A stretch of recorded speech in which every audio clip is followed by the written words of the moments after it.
오늘 저는 꿈이 내 인생을 결정한다 하는 제목으로 말씀을 드리고자 합니다. 사람이 태어나 어떤 사람이 되는가는 환경이 결정하거나 어떤 옆에 있는 사람들이 결정하는 것이 표상적으로 그렇게 보이는 듯 하여도 결국은 그 사람이 살아가는 삶의 그 끝자락에 가보면 자기가 생각하고 꿈꾸었던 곳에 다다르게 된다는 것을 알 수가 있습니다. 기독교를 언약의 종교란 말씀하지요. 하나님의 말씀을 하나님의 내게 주신 꿈으로 받아들이는 거예요. 하나님의 약속을 내게서 이루어질 것을 기대하는 거예요. 인간은 누구나 처음부터 화려한 옷을 입고 시작하지 않습니다. 갈대 우르 땅, 아무도 주시하지 않는 시골 땅에 내일 없이 살아가는 초라한 옷을 입고 있는 아브라함에게 하나님께서 나타나셔서 아브라함에게 말씀합니다. 아브라함아, 너 작은 세상만 바라보지 말아라. 산과 강으로 둘러싸여 있는 그 좁다랑한 동네 속에만 살아가면 안 돼. 너 눈을 들어서 하늘의 별을 좀 바라봐봐. 그리고 네가 바닷가에 가서 셀 수 없는 수많은 모래알들을 한번 세어보렴. 너는 지금까지 자전거도 없고 차도 없고 뭐 교통수단이 없으니까 지금까지 살아온 너희의 삶의 영역은 그냥 4km 반경 안에서 태어나 그렇게 살아가고 있을 거야. 아브라함아, 내가 지은 세상은 결코 너가 보고 있는 땅만 지은 게 아니야.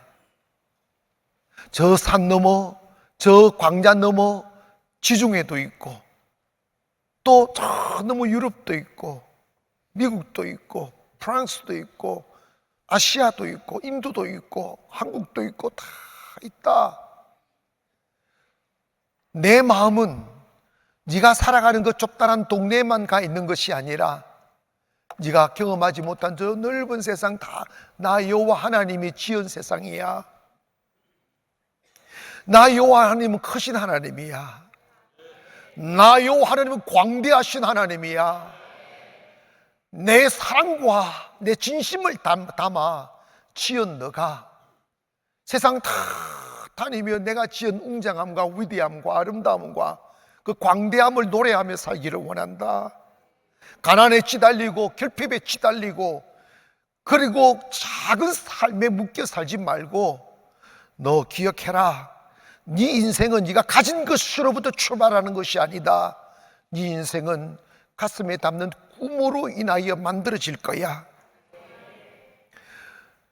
여러분, 그 코카콜라를 시작한 우드 러프라는 분이 계세요. 제2차 대전이 끝난 뒤에 온 세계가 가난으로 찌들어지고 상처투성이인 세상을 바라보면서 주변에 있는 사람들에게 이런 말을 했다는 거예요. 내가 꿈이 있다고. 내 꿈은 내가 만든 이 콜라를 전 세계인들이 다 마시는 그날이 올 것을 꿈꾼다는 거예요. 나중에는 미쳐버려가지고 수돗물을 틀면 수도 꼭지에 콜라가 나오기를 꿈꾼다는 거예요. 큰일 나지. 이빨 다 상하는 거야. 하기야 어떤 할머니는 콜라에다가 밥 말아 먹는 분도 계시더라고. 근데 저는 세부에 이렇게 왔다 갔다 하면서 처음에는 이게 발전되지 못한 곳이었다 보니까 마실 물이 참 귀하더라고요. 그래서 하는 수 없이 했어. 콜라는 그 시골에도 콜라는 있더라고요. 그래서 콜라 맨날 사서 마시면서 다닌 기억이 있습니다. 시편 20편 4절에 보니까 내 마음의 소원대로 허락하시고 내 모든 계획을 이루어 주시기를 원하노라 그러셨어요. 그러니까 교회에 오셔서 하나님의 말씀을 다른 사람의 이야기로 치부하지 마시고 성경에 곳곳에 하나님의 약속이 있습니다. 축복의 약속, 형통함의 약속, 행복의 약속, 내일에 대한 약속으로 가득 차 있어요. 근데 그 약속을 하나님이 아브라함에게 주시듯 나에게 주신 약속으로 믿고 그걸 내 꿈으로 삼으면 그 역사가 여러분의 삶에서 일어나는 것입니다. 여러분, 똑같은 동네에서 태어나 똑같은 음식을 먹고 같은 하늘에서의 공기를 마시며 살지라도 그 그 어린 아이가 가슴 속에 어떤 꿈을 꾸며 자라나느냐에 따라서 그의 미래가 달라지고 그의 삶의 끝자락이 달라지는 거예요. 저는 그제도 조그마한 섬마을에 살았습니다. 우나랑 아무것도 없어요. 갈 곳도 누릴 곳도 없으니까 4km 반경의 바다에 산으로 둘러싸인 작은 호수 같은 바다에 안전한 동네에서 태어나서 거기서 자라나다 보니까 딱 정말 4km 반경 안에서만 그냥 사는 거예요. 전기불도 없고 자동차도 없고 어릴 적에는 자전거도 없었어요. 그냥 집, 바다, 산, 그게 끝이에요. 그러다가 초등학교 좀 2, 3학년쯤 됐을 때 처음으로 제가 외국 서양 사람을 본 거예요. 우린 색감 잡잡하게 자극적고 조그마하게 이렇게 사는데 처음으로 막 머리가 노랗고 허옇고 그 다음에 뭐 알아들을 수 없는 말을 하고 뭐 하여튼 신기하게 보였어요. 우주인 같이 보였어요. 근데 그러다가 이런저런 그래서 몇 번 이렇게 이제 저희 집에 오고 가는데 제 마음속에 딱 꿈 하나가 생겼어요. 나도 어떻게 이룰지는 모르지만 미국 분들이 한국에 와서 선교를 하기 위해서 이 시골까지 왔다면 나도 그럼 나도 커면 미국과 유럽과 해외에 선교하는 목사가 돼야 되겠다 하는 어린아이의 가슴속에 꿈 하나가 싹 들어왔어요. 근데 현실은 촛불 안에서 공부를 해야 되고 반딧불 가지고 이러면 공부했던 다 거짓말이야. 내가 해봤어요. 반딧불을 잡아가지고 삐쳤더니 이게 뭐 안 보여. 그 책 속에 있는 이야기더라고요. 그래서 ABC를 알 수 있어, 책이 있어, 가르치는 사람이 있어.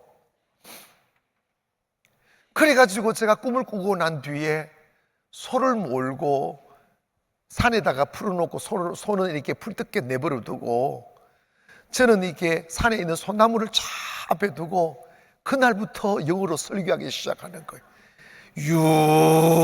유창하게 설교합니다. 그런데 소나무도 못 알아듣고 소도 못 알아듣고 저도 못 알아먹는 거예요. 한참 하다가 친구들 야 너 뭐하고 왔느냐? 그래 나 영어로 설교하고 왔다고. 미쳤어. 그래 미쳤다 뭐 이러고. 그리고 좀 있다가 다시 그 선교사님이 우리 집으로 오신 거예요. 무조건 뛰어갔어요. 무조건 뛰어가가지고 막 인사를 하고 그때가 너무 더운 여름날이었어요. 산에서 뱀 한 마리를 잡아가지고 딱 잡고 목걸이를 다 하고 딱 내려왔어요. 여러분 죄송한데 뱀이 굉장히 시원해요. 도쿄 가니까 목걸이 처음 이렇게 해가지고 이렇게 얼려가지고 목사님 이거 쓰고 다니세요 하고 뭘 툭 올려주더라고. 그걸 이거 뭐 동그란 걸 이게 얼려서 냉장고 얼려서 올리고 시원한데 뱀보다는 안 얼어요. 그건 좀 있으면 따뜻해. 뱀은요 자체가 시원해요. 그랬더니 이 미국 선교사님이 니는 진짜 다윗처럼 용맹하다고. 나는 그게 삶인데. 그러다가 갖고 놀다가 배고프면 구워 먹고. 그런데 그분은 딱 다가가가지고 막 영어를 말을 했어요. 막 씨부렸지. 그런데 이분이 어이가 없어가지고 끌끌끌끌끌 웃고 있는 거예요. 웃고 있으니까 말은 할 줄 아는데 한국 글을 모르는 아주머니가 저한테 이렇게 말해요. 철아, 너 어떻게 그렇게 영어를 잘하냐? 그리고 말았지. 그런데 이 선교사님 한마디도 못 알아듣고 나도 무슨 말인지도 모르고 그냥 소나무 앞에서 하듯이 그냥 미국 선교사님한테 막 무슨 말을 막 그냥 가는 거예요. 그래서 제가 이런 기도를 해서 하나님 제가 미국 가서 미국 사람들한테 설교할 수 있게 해달라고 초등학교 때 기도를 한 거예요. 그리고 꿈이 있으니까 막 혼자서 독학을 하는 거예요. 공부도 하고 막 어떻게 공부할 수 있는 곳이 있으면 막 쫓아가고. 제가 서울의 신학교 딱 들어와서 처음으로 한 게 뭔지 아십니까? 서울에 오니까 오산에 미군 부대가 있다는 걸 내가 알게 됐어요. 그래서 처음으로 영어도 잘 못하면서 막 찾아 버스를 타고 오산 비행장을 갔어요. 갔더니 시커먼 그 경비원들 그 헌병들이 딱 서 있더라고.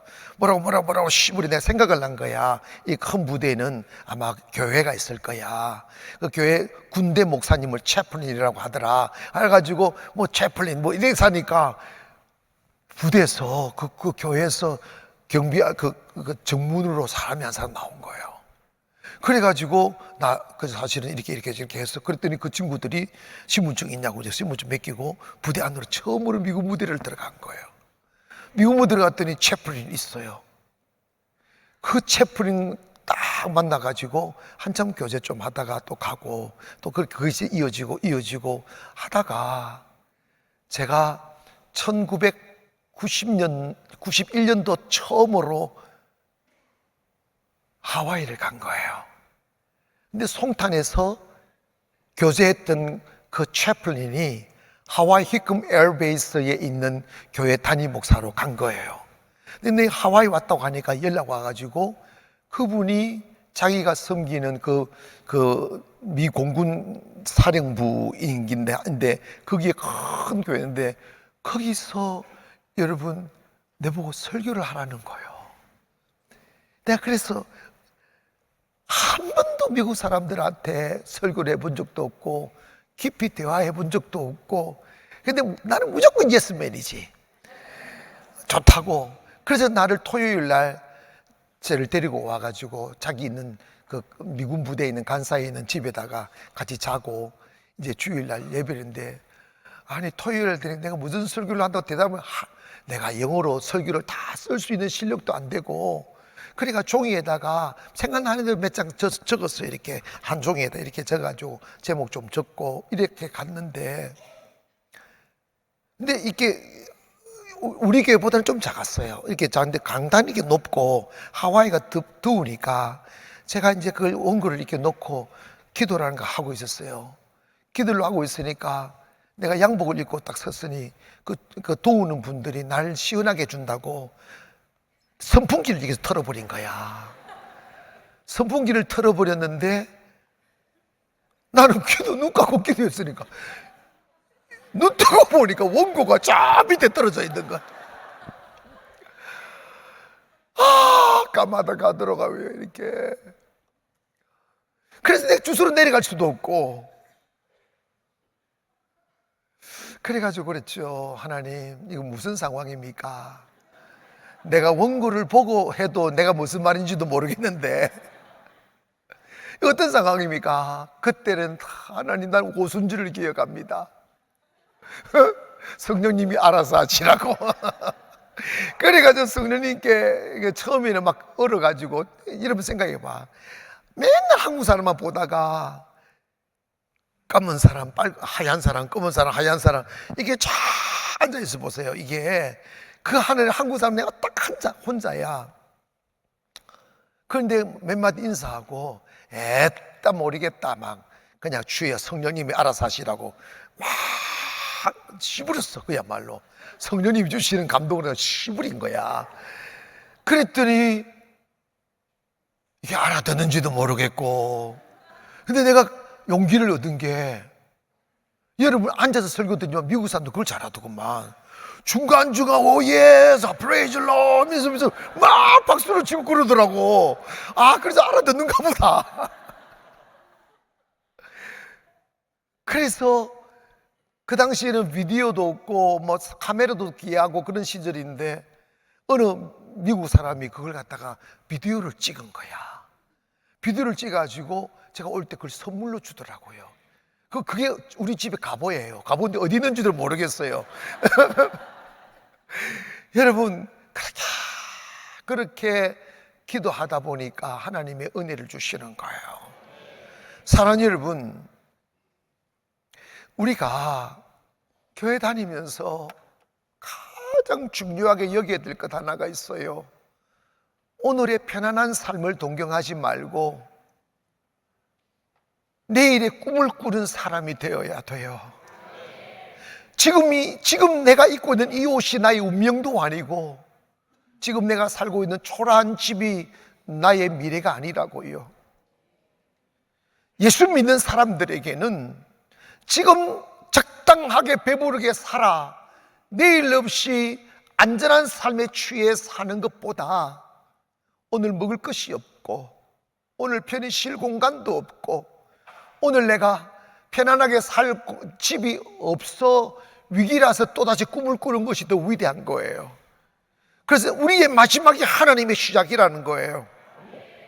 잠언 29장 18절에 보니까 묵시가 없으면 백성이 방자히 해간다고 했는데, 이 말은 꿈이 없으면 그 사람은 망한다는 거예요. 생각도 무너지고 삶도 무너진다는 거예요. 시편 146편 5절에 보니까 여호와의 하나님을 자기의 도움으로 삼으며 여호와 자기 하나님께 자기 소망을 두는 자는 복이 있도다. 소망은 비전이에요. 하나님께 소망을 두시기를 원합니다.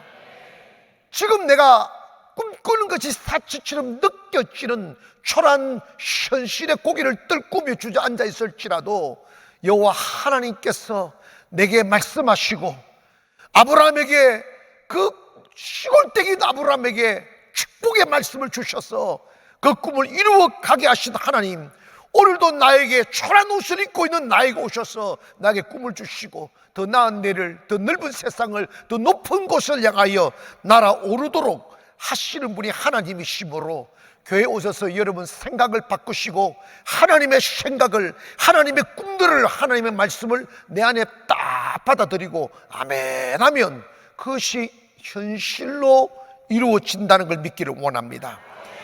빌립보서 2장 43절 보니까 너희 안에서 행하시는 이는 하나님이시니 자기 기쁘신 뜻을 위하여 너희에게 소원을 두고 행하신다고 하셨어요. 여러분, 교회에 오셔서 예배를 드리다 보면 달라지는 것 하나가 있어요. 무너진 가슴과 꿈없이 살아온 시간들을 죽여가며 한숨 지으며 탄식하며 살았던 삶을 내 몸에 담고 교회에 앉았는데, 말씀 듣다 보니까 나도 모르는 사이에 꿈이 생겨나기 시작하는 거예요.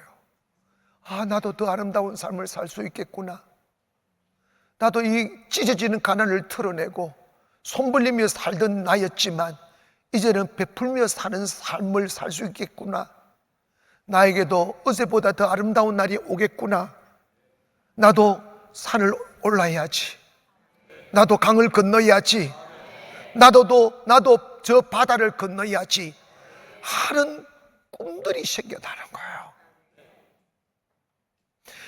사도행전 2장 17절에 보니까 하나님 말씀하시기를 말세에 내가 내 영을 모든 육체에게 부어주리니 너희의 자녀들은 예언할 것이요 너희 젊은이들은 환상을 보고 너희 늙은이들은 꿈을 꾸리라.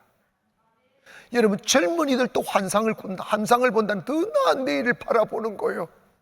늙은이도 꿈을 꾼다는 거예요. 여러분, 나이와 상관없이 하나님 우리를 쓰실 수 있어요. 근데 하나님께서는 우리의 현실을 쓰시는 것이 아니라 우리의 가슴에 심어둔 꿈을 쓰시는 거예요. 때문에 우리가 교회에 오셔서 예배 드리면서 지금 내가 흐르는 눈물의 위로를 받고 상처난 가슴에 따스한 위로 정도를 받고 가는 것을 목적 삼으면 안 돼요. 그건 끝없는 반복입니다. 교회 오시면 하나님의 말씀을 내 것으로 받아들여야 되는 거예요. 아브라함아, 너 작은 삶을 버리고 하늘을 좀 쳐다봐봐. 저 셀 수 없는 많은 별처럼 너도 너의 후손들도 그렇게 많아질 거고, 바다에 셀 수 없는 모래알처럼 너의 후손이 많아질 거야. 그리고 있잖아, 너 눈을 들어. 너 있는 작은 동네만 보지 말고 동서남북을 바라봐라.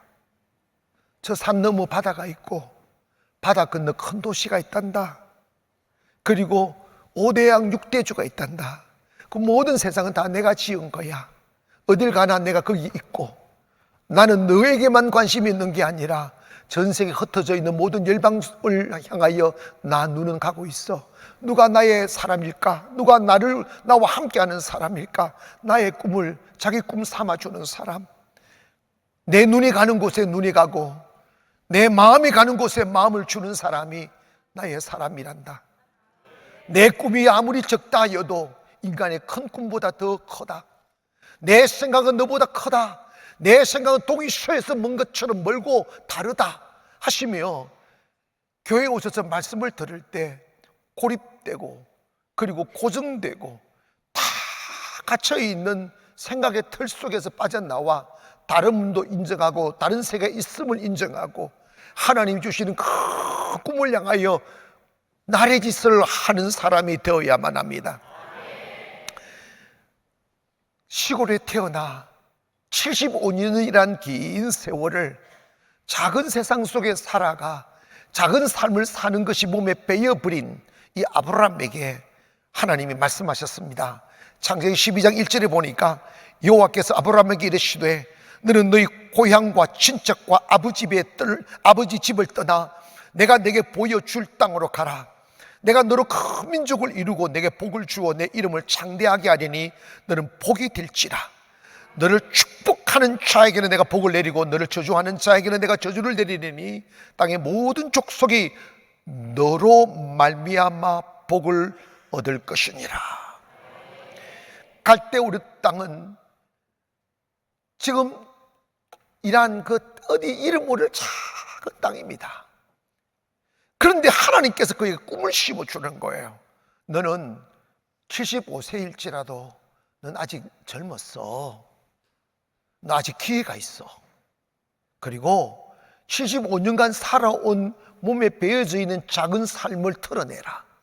그리고 너 눈을 좀 들어 높은 곳을 바라봐봐.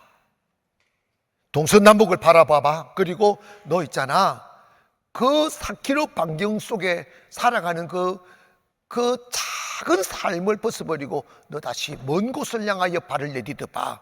새로운 세계를 향하여 출발해봐. 더 높은 곳을 향하여 한번 올라가봐. 가면 내가 너와 함께 해줄게. 그러시면서 하나님이 축복해 주신다는 약속을 믿고 아브라함은 본토 친척 아버지 집을 떠날 수 없는 상황이지만 아브라함은 하나님의 말씀을 쫓아갔다고 하셨어요. 이 말은 뭐냐면 아브라함은 꿈을 찾아 꿈을 따라 안전한 삶을 포기하고 정든 고향을 버리고 그리고 친지를 버리고 꿈을 향하여 떠났다는 것입니다. 사랑하는 여러분, 하나님은 도전하는 것을 원하십니다. 하나님 모험하기를 좋아하십니다. 하나님은 새로운 세상을 향하여 나아가기를 원하십니다. 우리가 가장 경계하고 조심해야 될 게 뭐냐면, 지금 내가 온전하게 살 수 있는, 안전하게 살 수 있는 집 한 칸 마련되었다고 이곳에 앉아 영원히 편안하게 삶을 도모하려는 그 마귀의 생각을 여러분 예수 이름으로 다 털어내기를 바랍니다. 내일을 향하여 오늘의 편안함을 팔아야 돼요. 우리는 주님의 눈을 갖춰야 돼요. 더 나은 세상을 동경해야 되고 더 아름다운 삶을 꿈꿔야 되고, 그리고 하나님께서 바라보시는 온 인류를 향하여 꿈을 꿔야 돼요. 우리 한국교회가 망가지는 이유가 뭐냐면 너무 이기적이에요. 너무 안전주의예요. 개척할 때는 아무것도 없으니까 꿈도 꾸어보고 전도도 하고 기도도 하고 전화도 하고 막 통곡하고 기도하고 하다가 조금 교회가 부흥되고 그리고 조금 교회 건물이라도 생겨나면 이제 자립되니까 다 사그러져요. 우리 뭐 하려고 그곳에 올라갔는데, 뭐 하려고 사업했는데, 뭐 한다고 교회를 세웠는데, 더 넓은 세상을 위해 꿈꾸기를 주의 이름으로 축원합니다. 아브라함아 계속 불러드린 거예요. 꿈을 사그러뜨리지 말아라.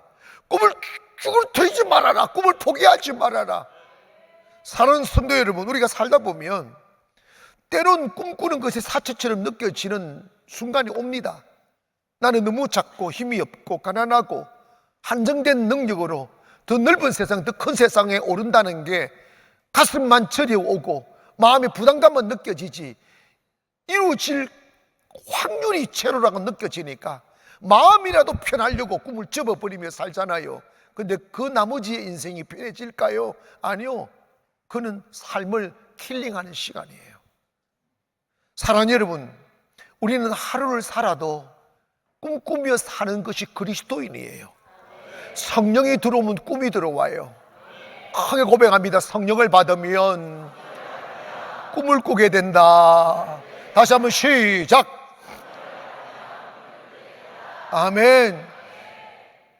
제가 어린 시절 너무 적막하고 내 인생이 어떻게 될지 몰라서 참 많이 무거워하고 고민하고 방황하고 했죠. 그런데 이러면 숨을 쉬기 위해서 밤이면 밤마다 교회 뒷동산 소나무 있는 곳에 올라가서 달을 보고 기도하고 별을 보고 기도하고. 근데 기도할 때가 너무 적막했어요. 이 세상 나를 아는 이가 아무도 없는데, 이 세상 나를 오라고 손짓하는 것도 아무것도 없는데 나는 어떻게 살아야 하는가? 나는 어떻게 그 꿈이 있는 곳으로 갈 수 있을까? 많은 꿈이 주는 좌절감들이 저를 둘러쌌어요. 그래서 저는 자꾸만 새로운 일에 도전하고, 이제 우리 교회가 이제 이렇게 하나님의 꿈을 이루게 주셨으니까 이제는 제가 어릴 적에 아무도 도와주는 일 없이 이렇게 지금까지 오기에 너무나 많은 부딪힘이 있었기에 저는 꿈도 하다가 있어요.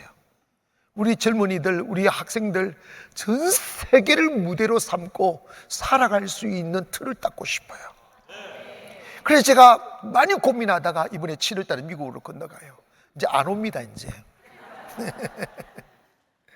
가서 우리 아이들이 커서 전 세계 어디 꿈이 있는 곳으로 다가갈 수 있는 채널들을 만들려고 하는 거예요.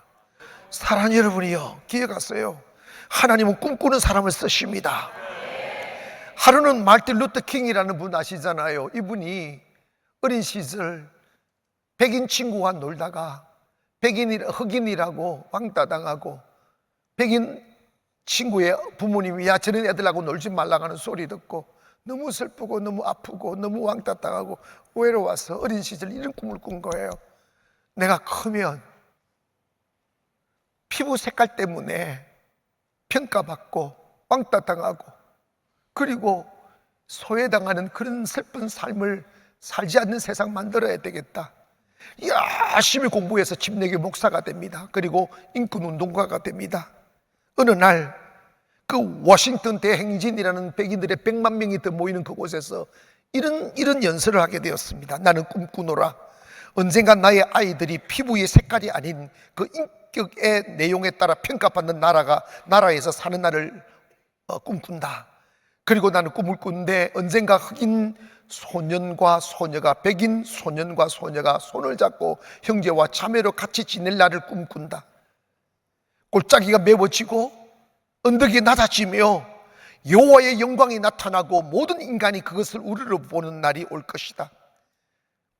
미국이 위대한 나라가 되어 차별 없는 나라, 꿈을 이루는 나라가 되기를 바란다고 외치고 그걸 위해서 꿈꾸며 살았습니다. 세월이 흘렀습니다. 요즘도 아직 그 문화는 남아있는데 그 당시에는 결코 백인과 흑인이 같이 예배드리지 않았어요. 흑인 교회, 백인 교회 쫙 나눠져 있어요. 근데 그 일 이후에 교회가 피부 색깔이 섞이기 시작하는 거예요. 흑인 교회 백인도 가고 백인 교회 흑인도 가고, 그래서 이렇게 하나 되기 시작합니다.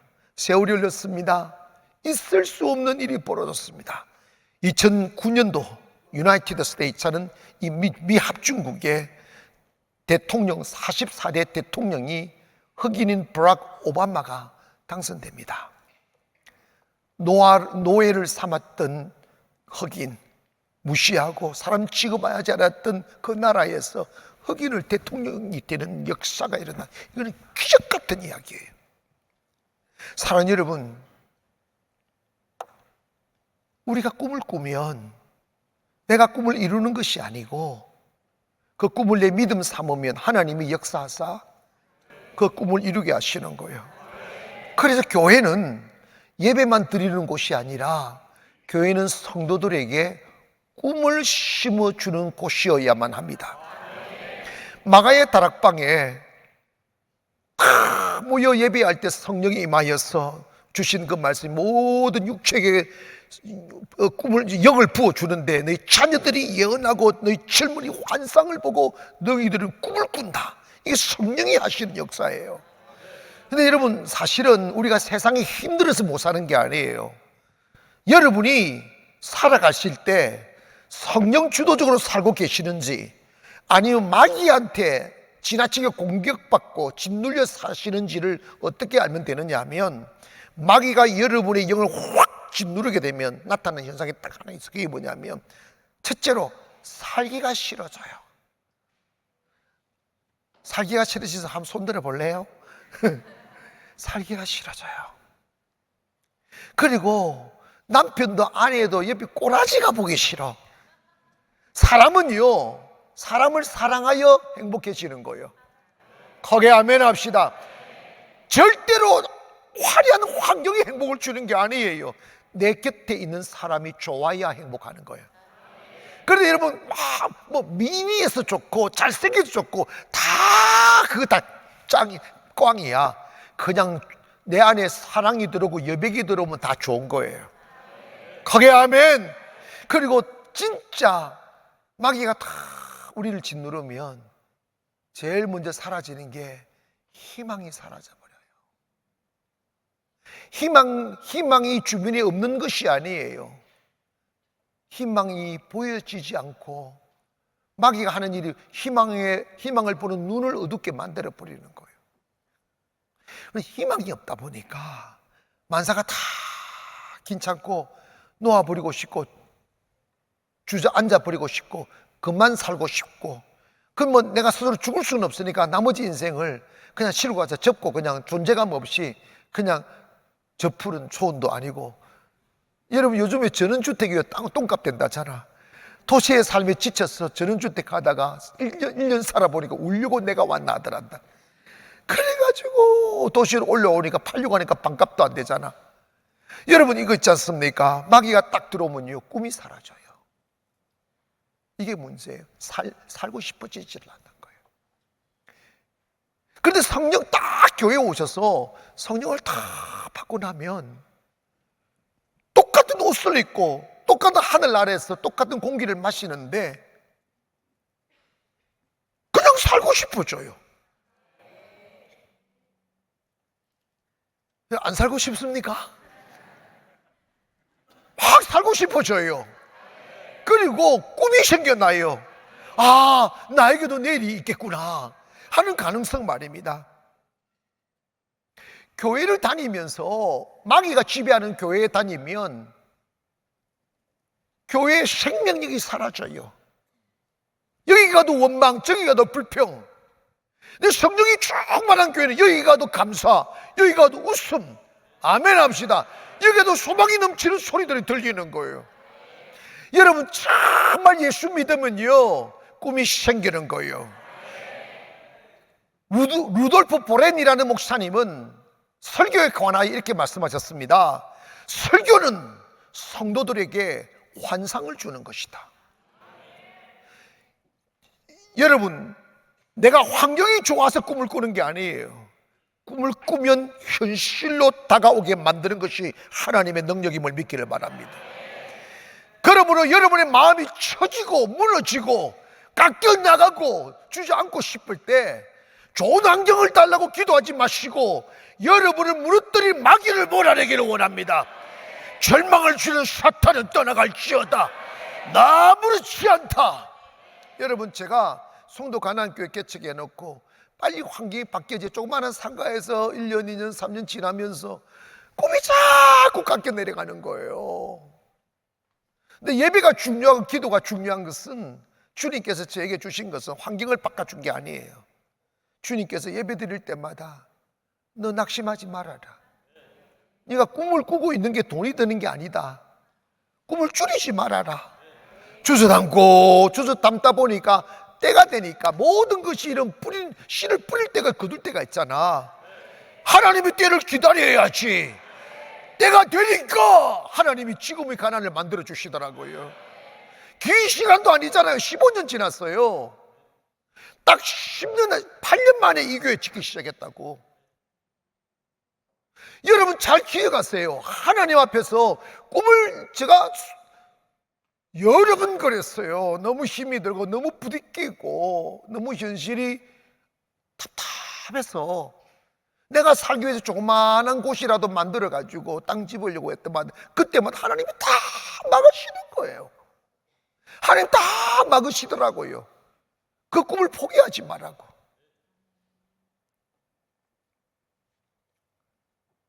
그 결과 여러분 계속 꿈꿀 때 여러분 춘천을 지나 송도를 지나 세부를 지나 도쿄로 또 이제 도쿄 잘 세워지고 있으니까 오늘 또 도쿄 갔다 옵니다. 오고 또 이제 또 미국도 가고 뭐 다른 하는 주님이 가라는 대로 계속 길 닦기 하다가 하늘나라 가는 거지 뭐. 거기에 아멘 합시다. 여러분 우리 성도들은요 주님의 마음을 가져야 돼요.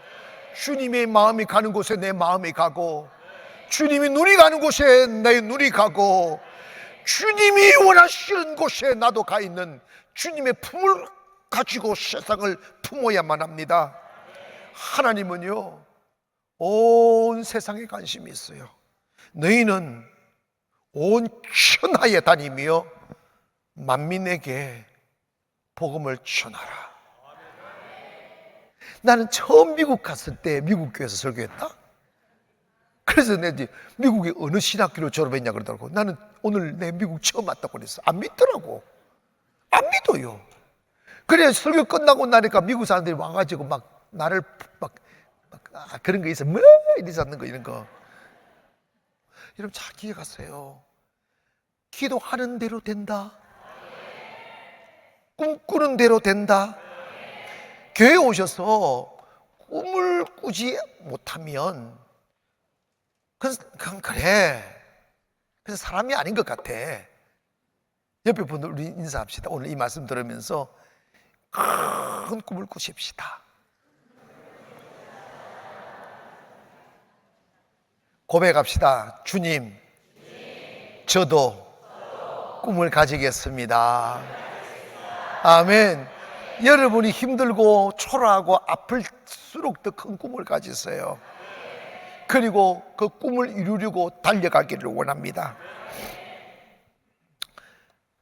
아브라함 링컨 대통령이 가난했다는 여러분 잘 아시잖아요.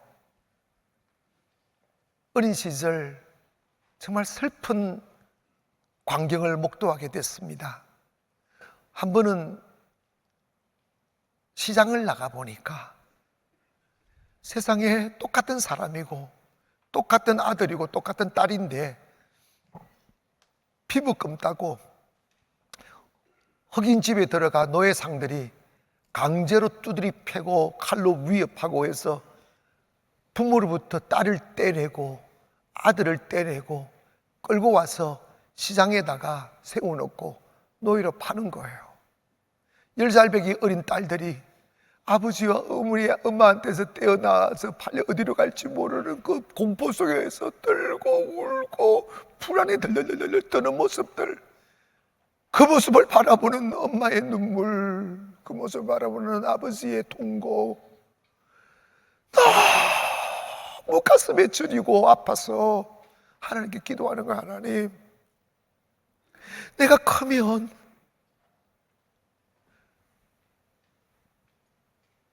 이 흑인 아이들이 노예로 팔려가지 않도록 이 슬픈 역사를 다 거두게 하여 주십시오. 그 그러려면 내가 대통령이 돼야 되겠다고 선한 꿈을 꾸어야 돼요. 할렐루야. 아름다운 꿈을 꾸면 그 꿈꾸를 끝내면 안 돼요. 그곳에 갈 수 있는 노력을 해야 돼요. 공부도 해야 되고 실력도 갖추어야죠. 근데 여러분, 아브라함 링컨은 너무 가난해서 초등학교도 못 나왔어요. 어머님이 남겨준 유산은 물에 젖은, 빗물에 젖은 낡은 성경책, 그걸 하나의 유산으로 남겨주었어요. 그 빗물 젖은 성경책을 읽으면서 하나님께 기도하고 꿈을 키운 거예요. 결국은 1861년 아브라함 링컨이 그의 꿈대로 미국의 제16대 대통령이 됩니다. 그 과정에서 많은 주변의 사람들, 이런 무식한 놈이, 학교도 못 나온 놈이, 가난한 놈이 하면서 많은 비난과 조롱과 조소를 들었습니다. 그러나 아브라함은 대통령이 되는 것이 꿈이 아니라 노예를 해방시키는 게 꿈이었다고요. 하나님, 내가 대통령의 노예를 해방시켜 주시옵소서 막 기도했어요. 결국은 하나님께서 그 천하고 무지하고 가난한 아브라함을 그가 꿈꾸는 곳으로 데리고 간 거야. 그래 제가 만든 말, if we have a dream, 우리의 꿈을 가지면 the dreaming will bring you to the dreaming place. 네가 꿈꾸면 그 꿈이 너를 꿈꾸는 곳으로 데리고 가는 거예요. 거기에 아멘 합시다. 제가요 춘천에서 목회하다가 성도 이 조성되는 소리를 듣고 저게 세계 경제의 관문이라면 하나님 저곳에 선교의 관문이 되는 교회를 세우게 해달라고 그 꿈 하나 안고 처음으로 인천으로 올라왔어요. 와서 상가 조그마한 말뚝 박아서 지금 그 중심에 서가고 있어요. 거기에 아멘 합시다. 그리고 또 개척하자마자 선교를 해야 되니까 세부를 왔다 갔다 했어요. 세부를 왔다 갔다 하면서 했더니 고아원 세워졌지, 학교 세워졌지. 지난주에 내가 대학 세울 수 있는 땅을 계약하고 왔어요. 여러분 그러면 대학까지, 유치부부터 대학까지 쫙 세워져. 세계 어느 나라에 가도 한 개교회가 그렇게 완벽한 선교 플랫폼을 만든 교회는 곳은 없어요. 가보시면 놀란다니까. 돈이 있어서 한 게 아니니까 꿈이 있으니까 꿈이 이루더라고. 거기 아멘 합시다. 그리고 하나님 또 도쿄 세우시고 이제 뭐 또 하시겠지. 난 그 우를 몰라요. 하나님 인도한 대로 하는데 중요한 건 이런 거예요. 꿈이 있으면 가야 돼. 도전해야 됩니다. 에디슨, 발명가 에디슨 잘 알잖아요. 근데 그가 그 특허를 낸 것만 해도 1328개나 되는데 특허까지 내지 못한 것까지 하면 한 2000개 이상 발명품이 있다는데 이분은 세상 어둠을 바라보고 어떻게 하면 밝은 세상 만들 수 있을까를 꿈꾸었다는 거예요. 그래서 밝은 세상을 만들기 위해서 멘트를 개발하는데 이 필라멘트를 개발하는데 1000번을 실패를 했다는 거예요. 그래서 주변에 있는 사람들이 제발 좀 포기하라고, 안 되는 일이라고, 1000번을 실패해도 또 하느냐고. 그랬더니 에디슨이 이런 말을 했다. 나는 지금까지 1000번이나 필라멘트에 합당하지 않다는 것을 발견했네. 이제부터는 새로운 시작이야 하면서 또다시 도전을 해서 결국은 백열전구를 발견하게 됐다는 거예요. 그래서 지금 우리가 이렇게 밝은 세상에 살아가는데, 곤충학자 파브르라는 사람이 있는데 이분이 날벌레에 관하여 연구를 하다가 날벌레가 참 무지하다는 걸 알게 됐다는 거예요. 그게 뭐냐면 날벌레는 그냥 앞으로 날아가는 것밖에 모른다는 거예요. 그래서 앞에 있는 것만 날아가다 일주일 나서 먹지도 못하고 자지도 않고 일주일 그냥 날아간다는 거예요. 그러다가 일주일 만에 팍 죽어버린대요. 뭐하다 날다가 죽은 거예요. 여러분, 우리는 열심히 땀을 하고 설리고 수고한다고 그거 의가 아니에요. 우리에게 분명한 목표가 있어야 돼요. 내가 왜 살아야 하는지, 내가 왜 아침에 웃는 얼굴로 일어나야 하는지, 내가 왜 밤에 소망의 꿈을 꾸며 잠을 자야 하는지 목표가 있어야 돼요. 사랑하는 여러분, 저는 춘천에서 목회할 때 춘천 가나안을 제가 개척을 하고 한 40년 된 시골교회 경강 가나안을 넘어가는 교회를 제가 세워서 이렇게 회복을 시켜놨는데, 거기는 춘천 가나안, 경강 가나안은 시골 분들이에요. 농사 짓는 분들, 할머니 할아버지도 많이 계시고. 이제 그런데 그분들 그냥 꿈 없이 그냥 터득터득 살다가 제가 가서 같이 목회를 하면서 꿈을 드리고 이렇게 희망의 말씀을 드리니까 할머니들이 살아나는 거야. 할아버지 살아나고. 제가 송도에 올 때 춘천 가나안은 조금 울었어요. 근데 그 할머니 할아버지들이 저를 놓게 보면 얼마나 울고 우시는지 몰라요. 그러면서 제발 목사님 자기 우리 가나안의 품에 있게 해달라고. 근데 이런 밤에 왜 그런 말씀들 하실까요? 연세 많아도 꿈을 가지고 살아야 행복합니다. 한 할머니 권사님이 아침에 다가와서 이렇게 반찬, 이게 산나물 이렇게 반찬을 가져와가 목사님 너무 행복하다고. 농사 짓는 사람 왼수가 풀이거든요. 풀과 싸워야 돼요. 근데 목사님 어제 호미를 들고 풀매를 가는데 풀을 맬 수가 없대요. 왜요? 그랬더니 풀이 나를 보고 노래를 해요. 미쳐버린 거야. 농사 망했어요. 여러분, 성령 받으면 젊은이를 환상 보고 늙은이 꿈을 꾼다잖아. 하나님이 모세를 딱 부르셔서 말씀하십니다. 모세야, 너는 너 민족 히브리인들을 데리고 애굽을 떠나 가나안으로 가라. 이게 목표입니다. 우리 모든 그리스도인들에게 목표가 있어요. 나의 가정과 내 이웃과 내 민족과 내 모든 열방을 데리고 하나님 계신 영의 나라로 데려가는 것입니다. 통곡이 없는 나라, 핍절이 없는 나라, 싸움이 없는 나라. 크게 아멘합시다. 우리가 웃지 못할 이유가 뭐가 있어요? 갈등할 이유가 뭐가 있어요? 꿈이 다르니까 싸우는 거예요. 성령 안에서 여러분 잘 기억하세요. 초대교회 특징이 뭡니까? 저들이 마음을 같이하여 순전한 마음으로 떡을 떼며 교제하며 하나님을 찬미했다는 거예요. 왜 그런 일이 일어날 수 있습니까? 아무도 자기 것을 자기 것으로 여기는 사람이 없다는 거예요. 성령 안에서 같은 꿈을 꾸게 되면 행복해지는 거예요. 사랑하는 여러분, 먼저 여러분의 가정이 행복해지기를 원하고, 여러분의 가정이 밥 먹는 공동체가 되지 말고 여러분 자식들에게 세계를 향하여 꿈을 꾸게 만들어 주시고, 여러분 어떻게 하든지 오늘 편안하게 사는 것만 동경하지 마시고 아버지가 아들이 걸어갈 길을 닦아줘야지. 그러면 그 아들은 거기서 더 먼 세상을 향하여 나갈 수 있어야지. 크게 아멘합시다. 교회가 그런 곳이라 이 말입니다. 사는 성도 여러분, 지금 여러분이 입고 계시는 이 옷, 지금 여러분이 주무시고 살고 계시는 그 집이 영원히 여러분 것 때문에 안 돼요. 지금 그 옷보다 더 아름다운 옷을 입을 수 있어요. 더 많은 옷을 입을 수 있어요. 더 넓은 곳에 살 수 있어요. 생각에 따라 달라집니다.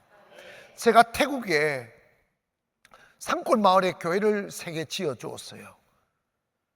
그 과정에서 태국에 가보니까 산골에 차를 타고 산쪽까지 갔는데 전부 다 조용한 집들만 있는데 한가운데 큰 양옥집이 하나가 있는 거예요. 그래서 신기하다고 가서 그 집을 가서 봤어요. 봤더니 그 집 주인이 위대한 사람도 아니고 시드니에 가서 노동자로 한 12년 일을 한 거예요. 근데 시드니 가보면 다 내려보면 막 초목 많고 빨간색 지붕을 한 집들이 굉장히 많아요. 근데 그 모습 그대로를 태국 산골에다 지어놓은 거야. 왜? 거기 가서 살아보니까 그 집도 보고 꿈을 꾼 거지. 나 고향에 돌아가면 비싸는 초라한 집에서 안 살고 이런 집 짓겠다. 그래가지고 시드니에서 10년 동안 번 돈 그게 몰빵해버린 거지. 보면 되는 거야. 꿈꾸면 되는 거죠. 그런데 하나님은 크신 하나님이야. 믿음은 하나님의 꿈을 내 꿈 삼는 것이 믿음이에요. 여러분의 한계를 벗어난 꿈을 꿔야 돼요. 꿈을 꾸셔야 돼요. 그러면 하나님께서 그 꿈을 이루어 주심을 믿기를 바랍니다. 그 꿈을 이룰 때 주님이 제게 이런 말씀을 하셨어요. 너 꿈을 가지고 있는 것이 돈이더니 힘이더니 네가 꿈을 놓아버리면 너 인생 그것으로 끝이다. 불가능하게 느껴지고 힘이 들어도 꿈을 포기하거나 줄이지 말아라. 꿈을 가지고 있으려면 꿈에 영양소를 줘야 된다. 그 꿈의 영양소는 돈이 아니라 기도다 하셨어요. 한 어부가 아들과 노를 저 바다를 횡단하고 있었습니다. 그런데 노 양쪽에다가 딱 이렇게 글을 써놨는데 한쪽에는 일을 하라, 한쪽에는 기도하라. 그렇게 써놨어요. 그래서 아들이 물었어요. 아빠, 일을 하면 되지 왜 기도는 왜 하느냐고. 그랬더니 아버지가 이렇게 가르쳤어요. 그러면 일하라는 쪽으로만 계속 한쪽으로만 노를 지어봐라. 노를 지어보니까 배가 그 자리에 뺑뺑뺑뺑 도는 거예요. 그래서 한쪽은 일하라, 한쪽은 기도하라. 양쪽에서 쫙 지으니까 배가 쪽바로 쫙 가더라는 거예요. 우리가 노력하고 공부하고 미래를 준비하는 실력을 갖추는 것도 중요하지만 그것보다 또 중요한 게 있어요. 기도하는 거예요. 제가 경험해 보니까 여러분의 꿈을 이루는 영적인 비밀은 기도예요. 기도를 포기하면 안 돼요. 기도가 딱 양이 채워지면 이루어지더라고요. 제가 확신하건대 제가 그 초등학교 때 소나무 사이로 보이는 별빛 보고 달빛 보고 기도했던 게 이제서 그대로 하나하나 이루어져 가는 걸 보면서 이건 전율이다. 사랑하는 여러분, 꿈은 나이 어린 자가 꾼 게 아니라 연세 많은 분일수록 꿈꿔야 돼요. 꿈 이루어집니다. 그래서 우리가 아름다운 꿈을 꾸고 아름다운 삶을 살고 세상을 밝게 만드는 인생을 살아 하나님의 나라를 세워가며 사는 저와 여러분 되기를 주의 이름으로 축원합니다. 기도하겠습니다.